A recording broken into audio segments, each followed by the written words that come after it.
I'm really skeptical here. I got to tell you though, your eggs and bacon are going to be ruined if this happens, and that's what happened to me. Right? I don't know if you guys can see that.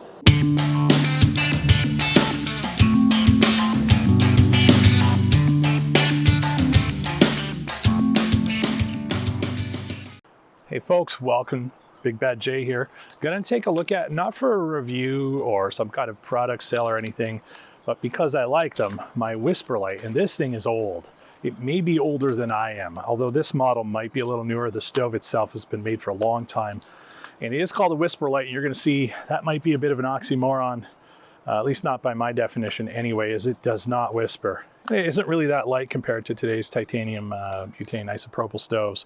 So I think this by itself, without the fuel canister, which has all the components, is about a pound or 450 grams or so.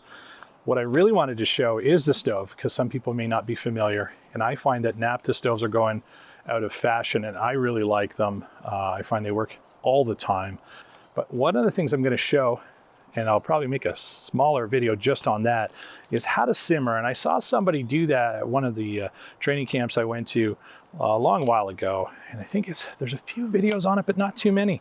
So how to have it just simmer, because I'm going to show you something else which I might make as a separate video, but also including this longer one, and that is that it will melt some of the cheaper aluminum pot sets. And so stay away from those budget sets if you're going to use this, or you're going to need to either simmer or use a diffuser plate, which is extra weight.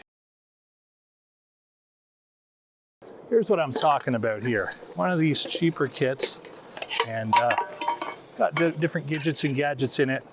So hopefully you guys can see that little thumb screw. Seen it for 10 or 15 or even 20 bucks. Got some good heat off of that. It's cooler today. It's going to rain soon.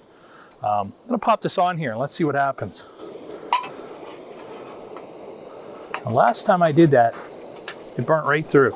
So let's see how long that takes. And I can see the pan itself is already sort of changing its shape in the middle.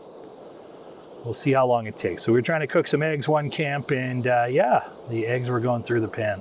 Just not that you would probably cook this high. And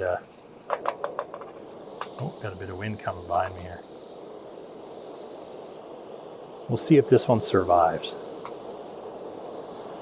This is a little misweighted here.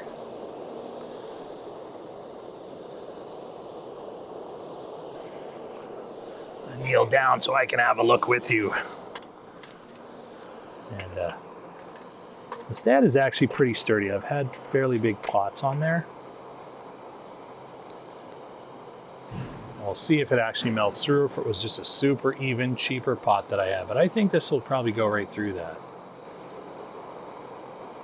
I'm sort of seeing it change shape there now. And I don't know if you guys can see that. What's happening here.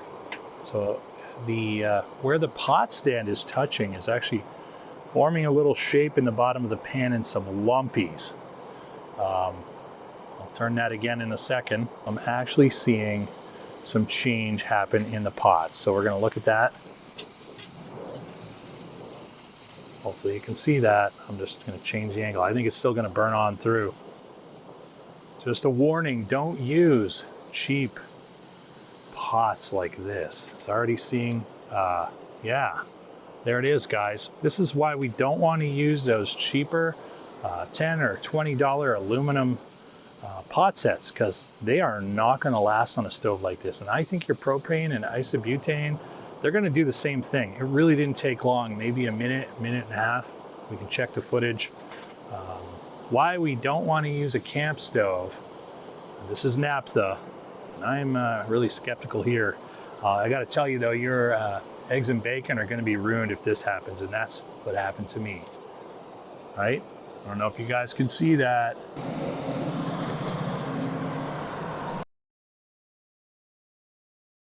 So, don't use those cheap dollar store, well, not dollar store, box store aluminum pan sets on a gas stove.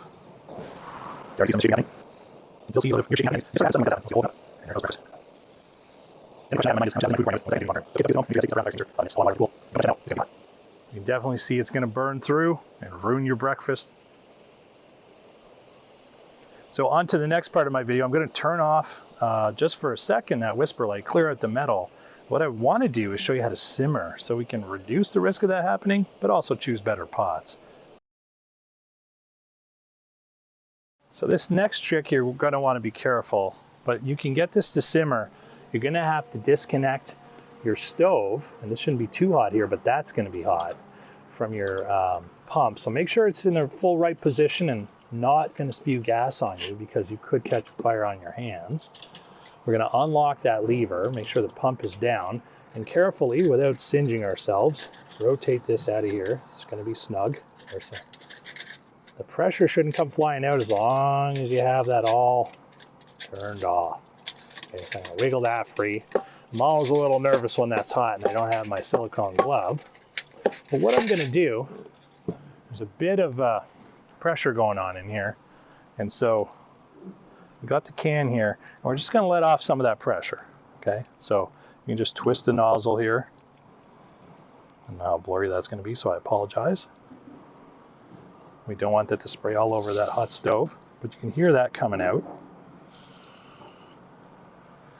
Sorry, I'm just moving my hand there just so I can wipe it, but there we go. We let some of the pressure off.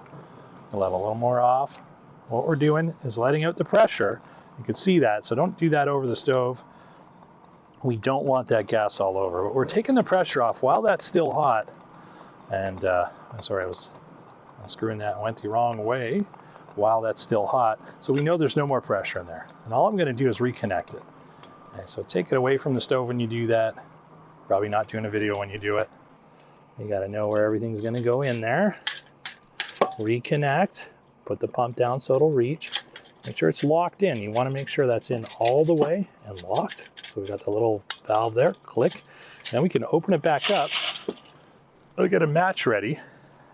And it should come out a nice simmer. It's still gonna gasify because that tube is hot enough, hopefully still, to convert that naphtha into more of a fume.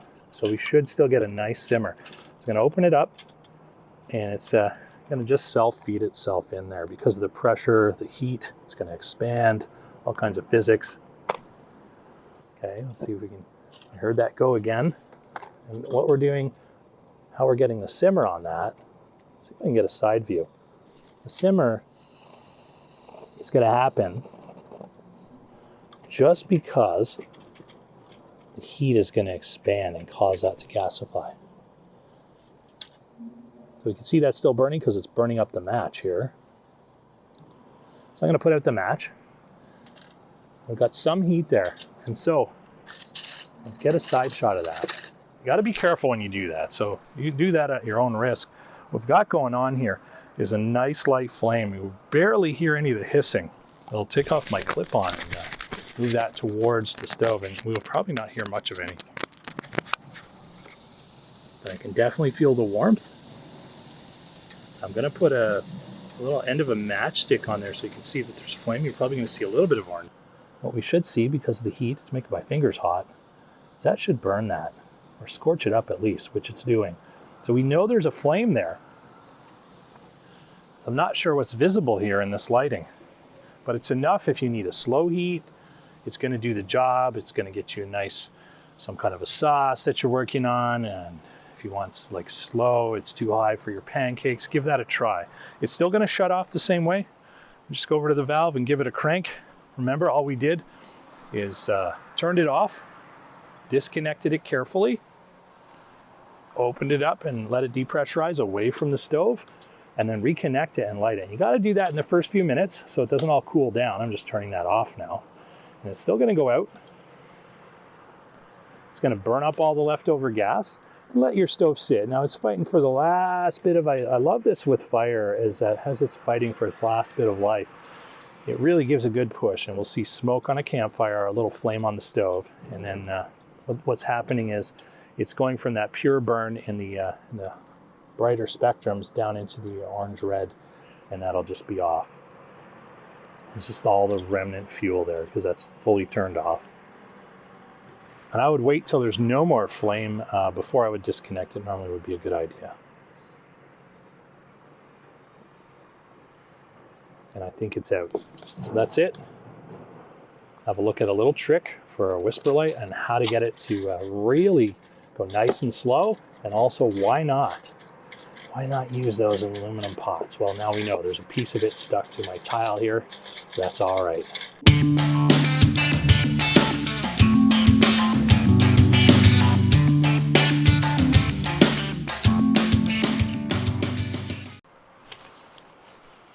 Wonder if I'm facing the right way. Oh, wait a minute, the camera's, I don't know.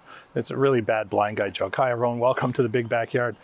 Today I am going to look at something old that I love, a little bit like myself, a Whisperlite. And this is a naphtha stove. They've kind of gone out of fashion, certainly not ultralighted. I think at the time they were, because this would do the same kind of cooking you could do on those Coleman stoves or whatever other brand you had, which are something I still love. The smell of naphtha reminds me of when I was a kid and we were out camping and family camping and around the cottage and with emergencies.